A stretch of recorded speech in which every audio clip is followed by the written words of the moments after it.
Hello, everyone. Welcome back to an amazing relaunch of the Rosh Chodesh Institute. On piano, Moshe Knobel, and on Torah, Rabbi Naftali Citron.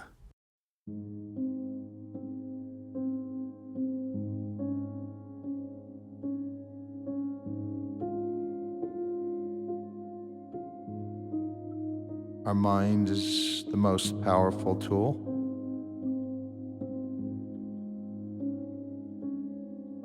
Something we're still trying to understand, the best scientists.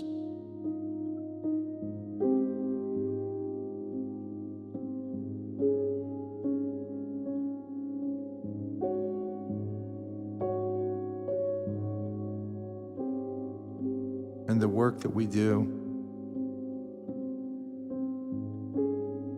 in this month, the month of Iyyar,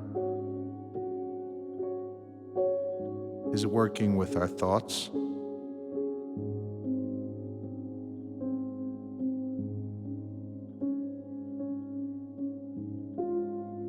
How do we begin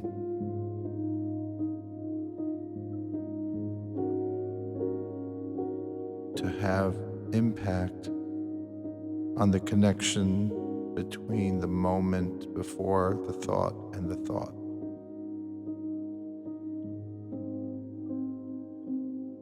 How do we direct our thoughts so that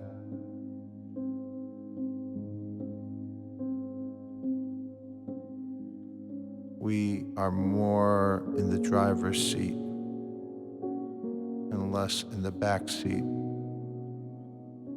Our mind is often on autopilot and can fall into patterns, both good and bad. It's a miracle of the mind. It fills in what we can't always consciously fill in.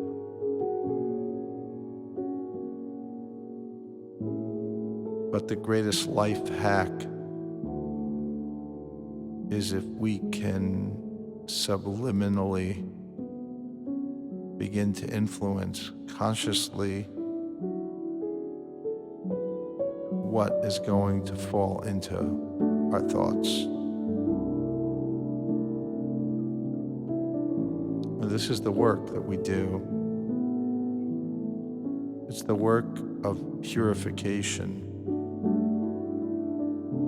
Purification is the miracle of being able to transform yourself through inner work. Purification is saying who you want to be, envisioning who it is that you want to be, talking before you sleep to yourself, having a conversation with your own soul, telling yourself, I know you're there inside of me. What would you do for me to understand why I'm here in this world? You might hear your higher self respond, of course you're here. You're here because you can do what you want to do. So the question is, what do you want to do? And well, actually, I do a lot of things. I don't know if I'm doing them or they're being done to me. I don't even know anymore if I'm the cause or the effect. Ask your higher self. Can you help me define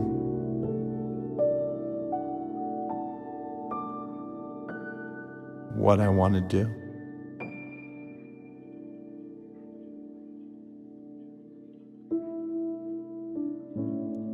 The higher self responds.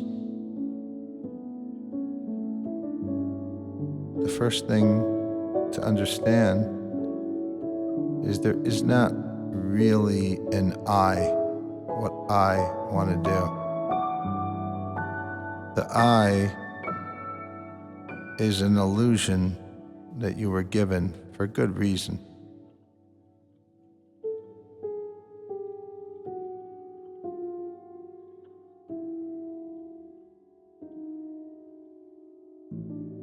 Your I is to help you,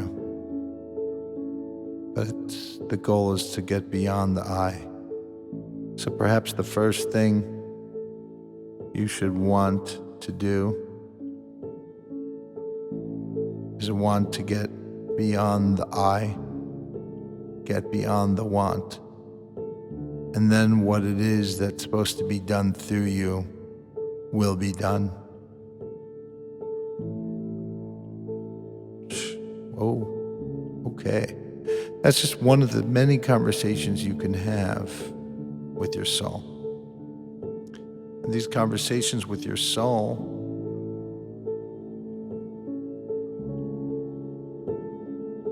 are ultimately going to affect the I. The work that we do on this month is the month of Taurus. The bull represents the strength of a personality in need of refinement. A rugged individual that can either be extremely selfish or extremely evolved through the work that one can do.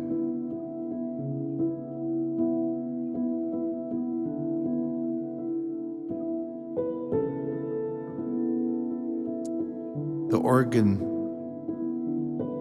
that is the organ associated with the work that happens through us is the kidney, the right kidney in particular. The kidney has many functions.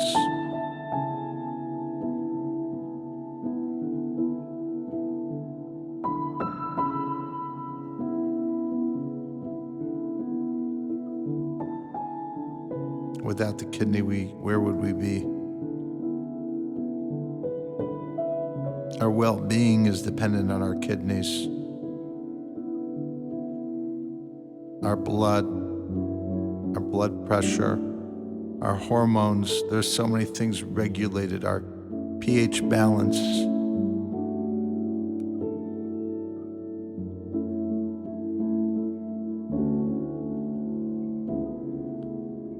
Your kidney is your most basic inheritance, your biological inheritance. It also helps regulate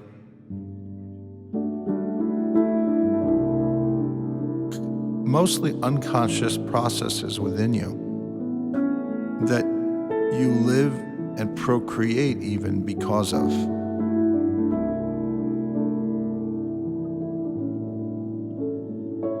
The inner work that we want to do begins in consciousness and ends in our kidneys. You feel it inside of you on a very, very deep level.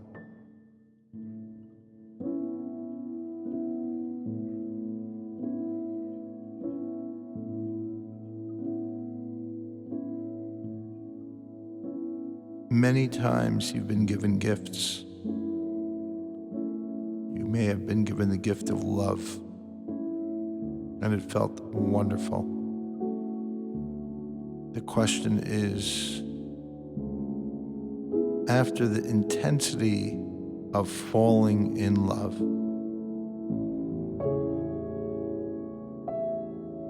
you have work to do on keeping the love.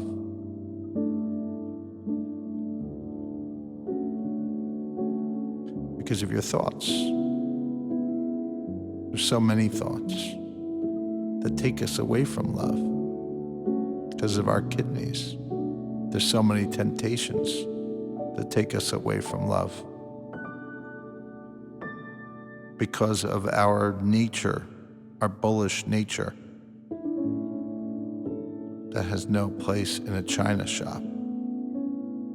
And yet all of those things, those are exactly the things that through the right effort and spiritual transformation,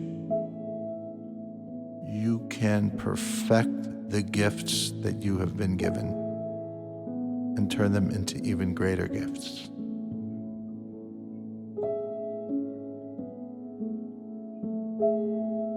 You can turn love into a home.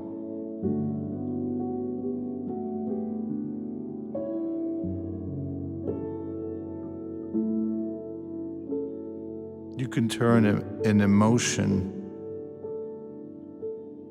into a plan.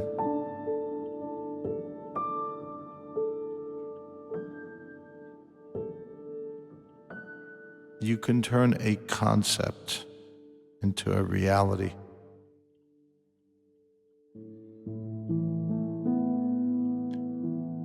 You can turn a moment of transcendence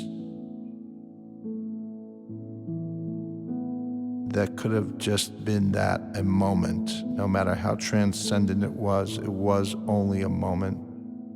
And you could turn it into who you are and what you do. And that's the energy of this month.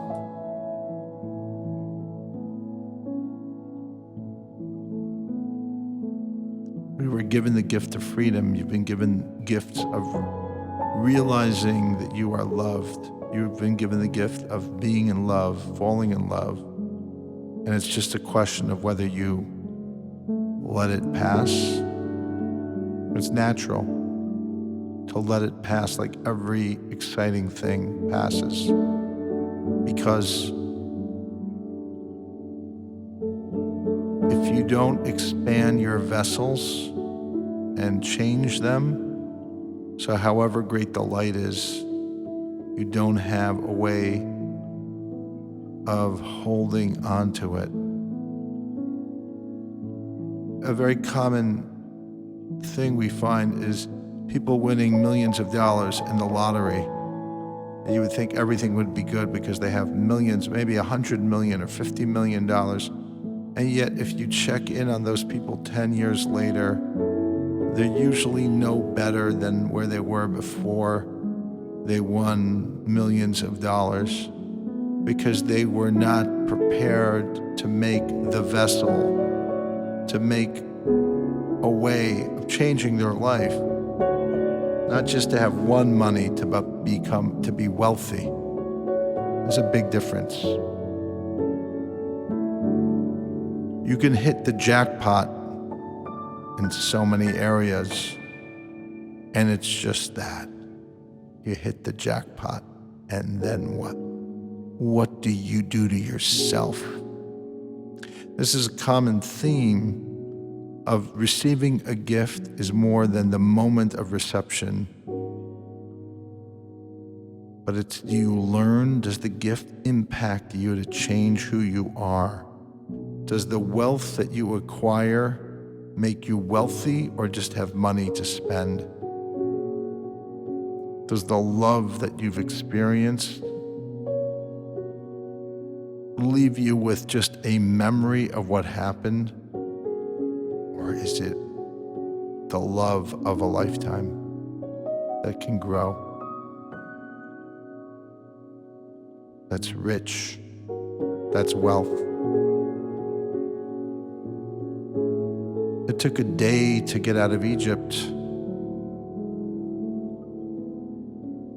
but it took another 49 days for God to reveal himself at Mount Sinai with the 10 Commandments.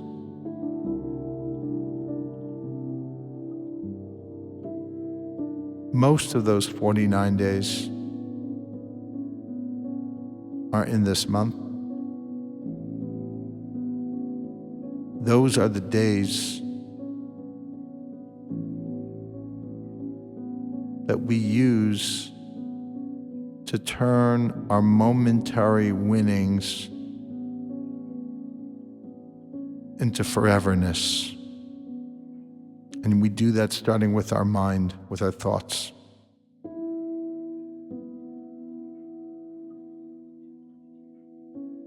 Till it gets into our kidneys.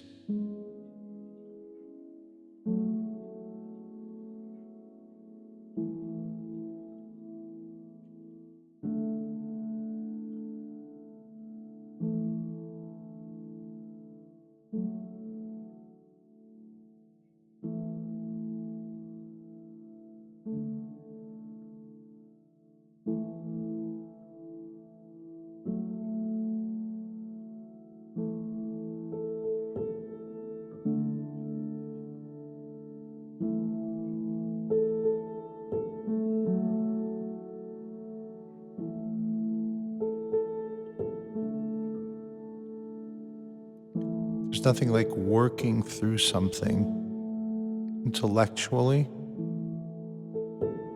till it leads to a deeper understanding, and then allowing that understanding to take root into your emotions.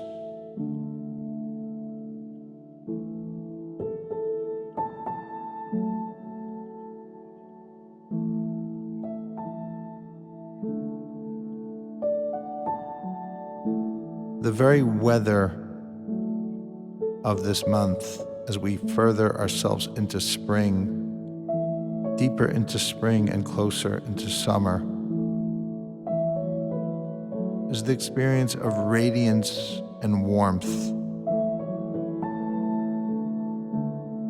the unfolding of nature blooming and bursting forth that will continue throughout the late spring and early summer. That radiance is the radiance that's a reflection of a spiritual explosion, which is our dedication to listening to our soul, to being in a conversation and understanding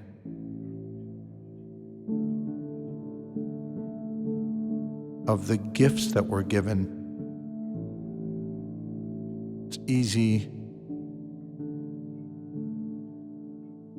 to let the gift be just for a moment,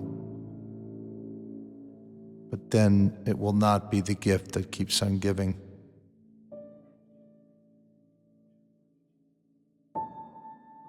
Wisdom, understanding,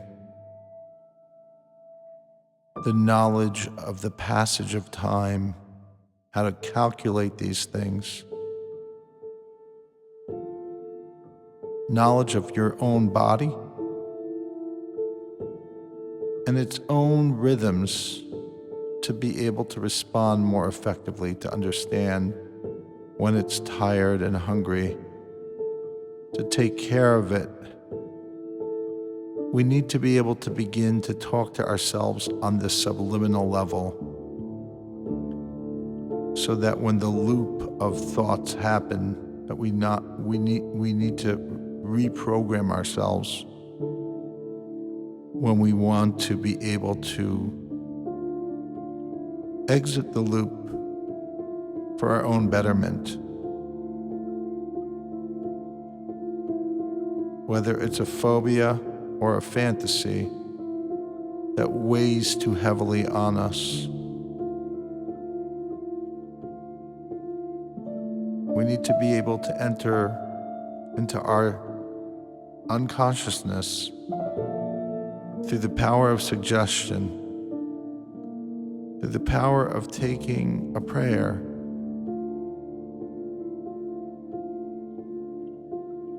and saying, Master of the world, give me the strength to help me deal with my desire. And if the desire is not what you desire, instead of feeling bad about the desire, remind me, Master of the World, that all desire in its source comes from you. All desire in its source is for Chesed Elyon, for eternal love, exalted love. It's the source of creation. It doesn't always manifest in the way that it should be. So let me realign my desire to your desire.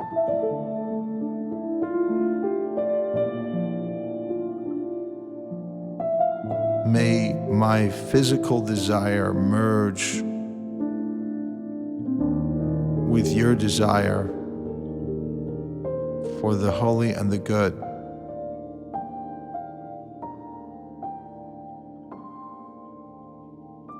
So every emotion that I have, I can work on bringing it closer to you.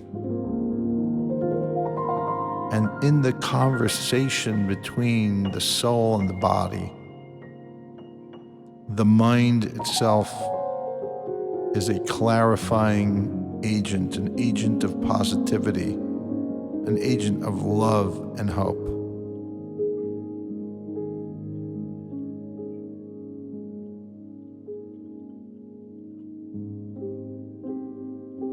Is the power of this month. A month where we transform ourselves through the power of the mind, using the mind to fix itself, to heal itself, using the very mind that sometimes gives us the challenges that we face to realign the mind, with the divine soul, with the divine purpose.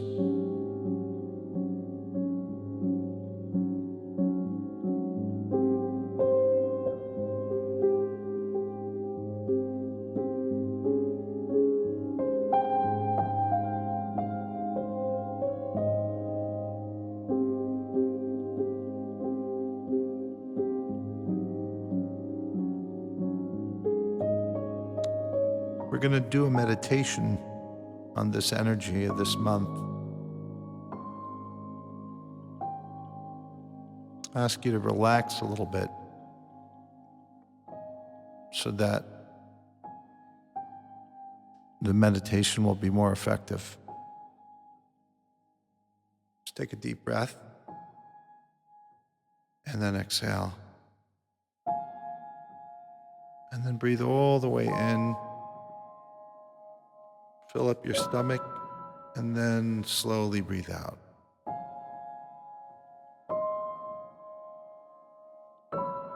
And breathe all the way in again. And exhale.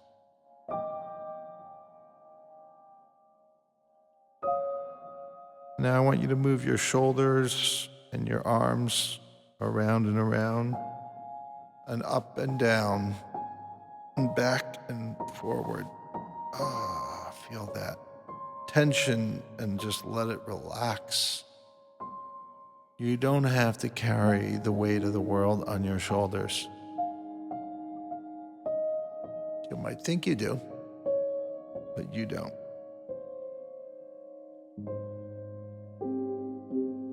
Now take another deep breath.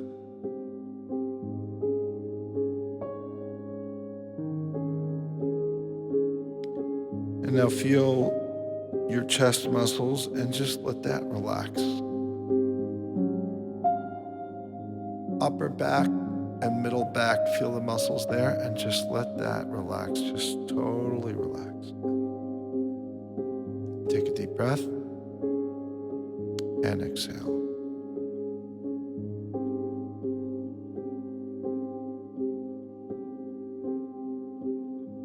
Stay relaxed. If you're sitting on a chair, keep your hands right above your knees, and your back up relatively straight. And continue to breathe deeply.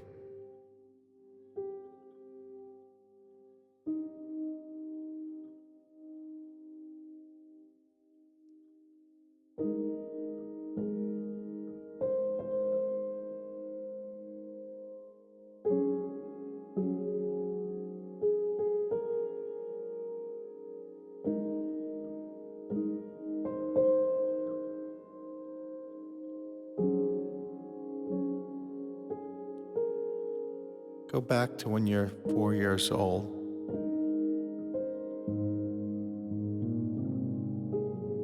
And one of your teachers is talking to you. You remember what she's saying.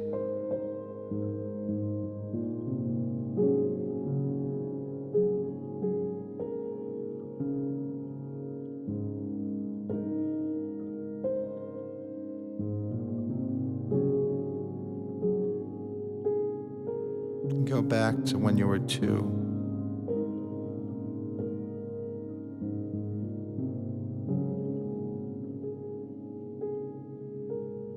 And just use your imagination. And don't worry about actual memories versus just imagine memories. It's okay. And what it was like to be a 2-year-old. To be navigating your little world.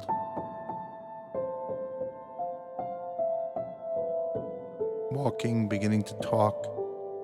And then go back to when you were 1, just learning how to stand and take a few steps. And 6 months crawling on the ground. And 4 months learning how to smile and to look at people. And 2 months just nursing or being really cared for by your parents.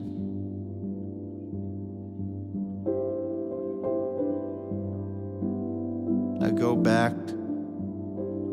to the moment after you were born. The joy that your parents had, the love they had, excitement, the future that you had. And now go back into the womb, into your mother's womb before you were born.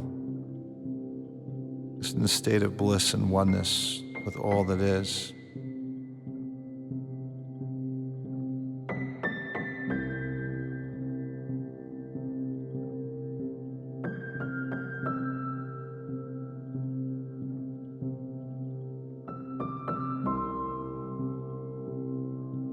And biologically, you're part of your mother and father on a genetic level, but you're also a soul. So go back to the soul level before it came down into the body. And go back to that soul was here before in another body.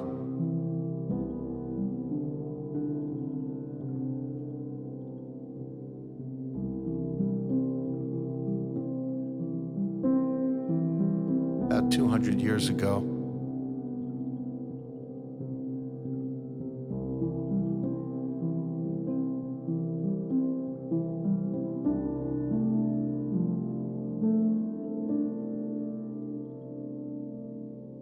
And you're going to see a lot of familiar things, a lot of the same struggles that you are going through in this lifetime. You already went through, actually, in another lifetime. So it's almost as if you're in a loop.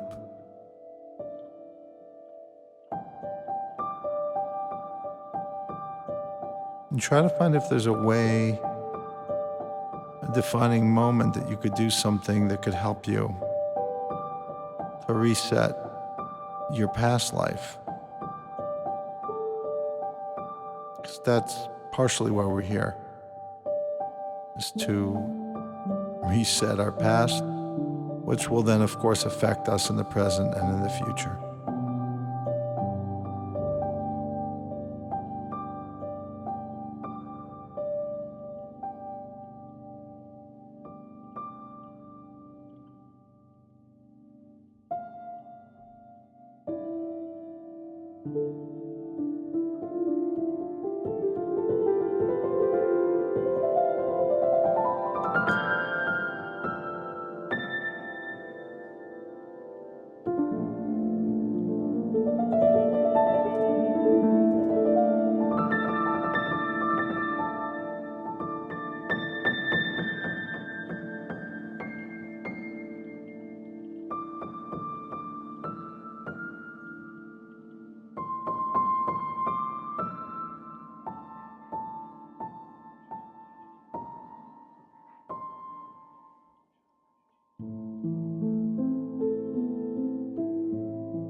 You're going to begin to see some insight here.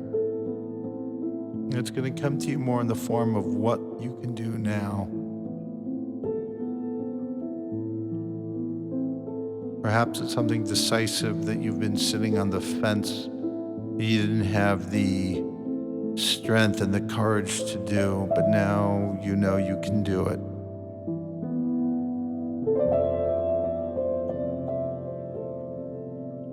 Perhaps it's a certain passion that's there in you, but you just don't live with enough passion.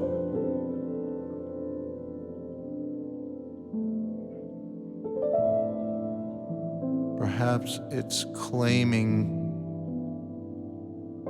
something that you already have, but you have not been able to properly adjust yourself to, a gift that you've been given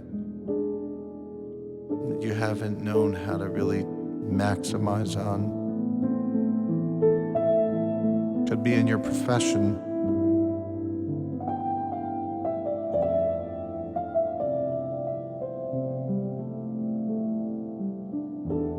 It could be in a message of your own unique quality that you have.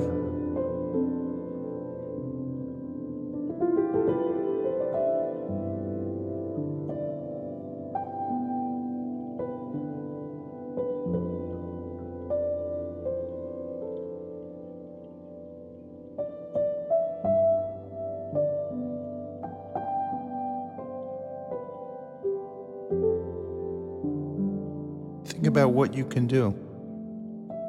And you're going to come back into this lifetime. Now I want you to picture yourself as a soul making a journey towards this lifetime with your imprint of your parents, the DNA that they've been giving you.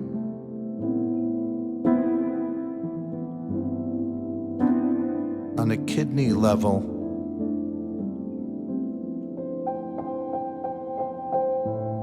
ranging from your blood pressure to your hormones to various functions of the body that are essentially inherited. On the one hand, you're just an extension of your own parents. On the other hand, you are unique. That's the essence of the soul, is its combination of these processes that you're born with and your unique individuality at the same time. And this particularly manifests now. So as you come back into your body, you're aware of the gifts and shortcomings that you've inherited, both from past lives as well as on a genetic level. You know, when you go to the hospital, there's something wrong, they ask you if there's a family history. The truth is, if you play Carnegie Hall, they should also ask you, is there a family history?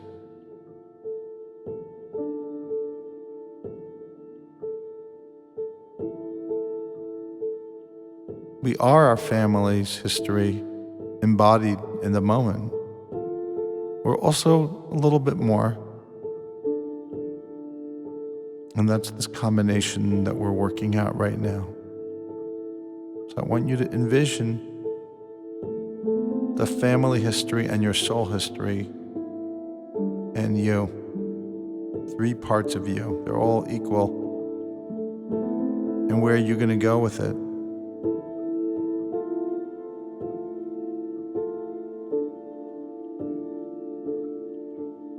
Even the illnesses and the troubles of your family's history that you might have inherited are also diagnostic tools to help you cope with the challenges that you may have. And definitely the gifts are things that you need to take advantage of and maximize. And then there's that critical third part where you add on, where your individuality and your soulfulness comes through even more. I want you to come back into the present.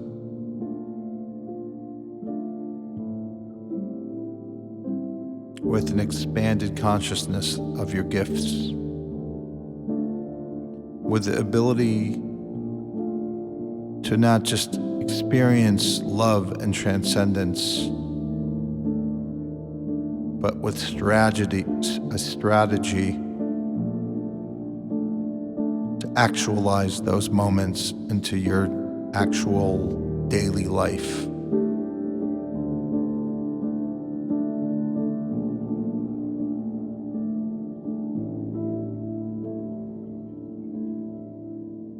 Genius is practice.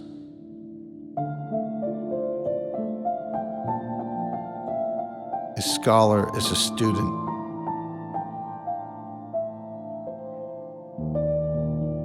A kind person, somebody's always working on overcoming their regularness to extend themselves for another.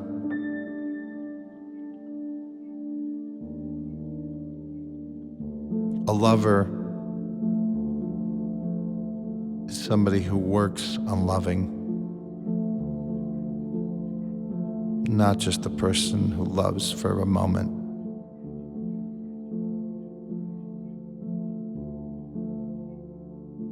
A true sage is somebody who's always humble enough to learn from one, even who knows less than them.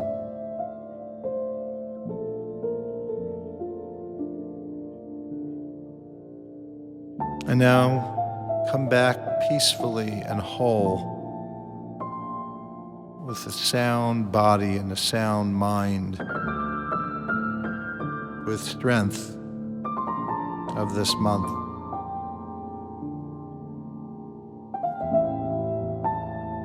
With the gift of your soul and your spirit.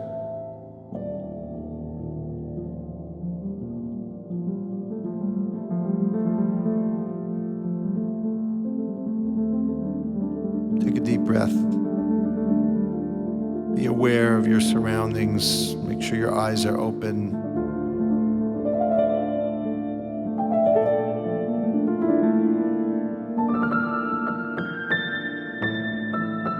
And inhale and then exhale slowly. Stay relaxed as you enter into the fullness of this amazing month, this amazing energy.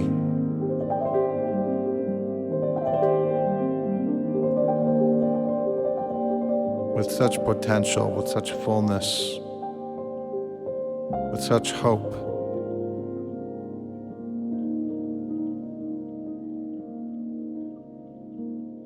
With love and with joy.